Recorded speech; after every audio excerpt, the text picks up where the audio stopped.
तो खबरों में बढ़ते हैं आगे। बिहार में भी 7वें चरण के मतदान को लेकर तूफानी चुनावी प्रचार प्रसार चल रहा है और इसी कड़ी में आज उत्तर प्रदेश के मुख्यमंत्री योगी आदित्यनाथ भी चुनावी प्रचार में ताकत झोंकते हुए नजर आएंगे। यूपी के सीएम योगी आदित्यनाथ की आज 2 जनसभाएं होंगी और दोनों जनसभाओं में योगी आदित्यनाथ बीजेपी वोटरों को साधने की कोशिश करेंगे। एनडीए प्रत्याशियों के पक्ष में वोट की अपील करते नजर आएंगे।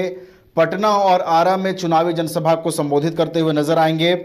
पटना साहिब और पाटलिपुत्र राजधानी पटना की 2 सीटें हैं, एक से जहां रामकृपाल यादव तो दूसरे सीट से रविशंकर प्रसाद उम्मीदवार हैं और इन दोनों सीटों पर योगी आदित्यनाथ की नजर है। इन दोनों सीटों पर एनडीए की नजर है और इन दोनों सीटों को साधने की कोशिश योगी आदित्यनाथ करते आएंगे।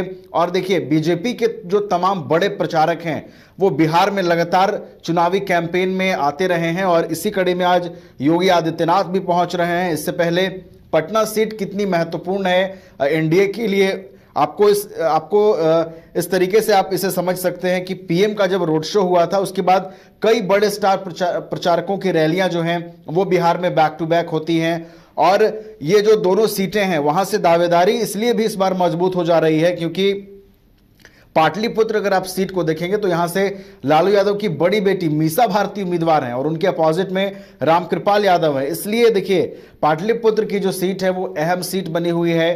पाटलिपुत्र की सीट हाई प्रोफाइल सीट बनी हुई है। चुनावी प्रचार को लगातार रफ्तार देने की कोशिश एनडीए के जो तमाम बड़े प्रचारक हैं वो करते हुए नजर आ रहे हैं। एनडीए प्रत्याशी के पक्ष में लगातार वोटरों को साधने की कोशिश की जा रही है। इसी कड़ी में यूपी के सीएम और बीजेपी के बड़े स्टार प्रचारकों में शामिल योगी आदित्यनाथ आज अपने भाषणों से और अपने चुनावी कैंपेन से लोगों को एनडीए के पक्ष में साधने की कोशिश करेंगे। इसके अलावा इंडिया गठबंधन की बात करें, 7वें चरण के चुनावी प्रचार में इंडिया गठबंधन भी पूरी ताकत झोंक रही है। राहुल गांधी बीते दिन बिहार पहुंचे, मल्लिकार्जुन खड़गे पटना पहुंचे और वहां मंच से संबोधन किया।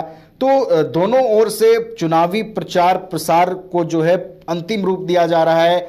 7वें चरण का मतदान है, 1 जून को होना है, यानी कि 2 दिन, ये जो 3 दिन बचे हुए हैं अब ये बेहद अहम है सभी पार्टियों के लिए। और ये 3 दिनों में क्योंकि अब लोकसभा चुनाव का जो दौर है 7वां दौर वो 1 जून को खत्म हो जाएगा, उससे पहले 30 को चुनावी जो शोर है वो थम जाएगा। तो ये 3 दिन काफी अहम है। चाहे एनडीए की बात करें, इंडिया अलायंस की बात करें, दोनों के लिए ये 3 दिन बेहद अहम साबित होने वाले हैं।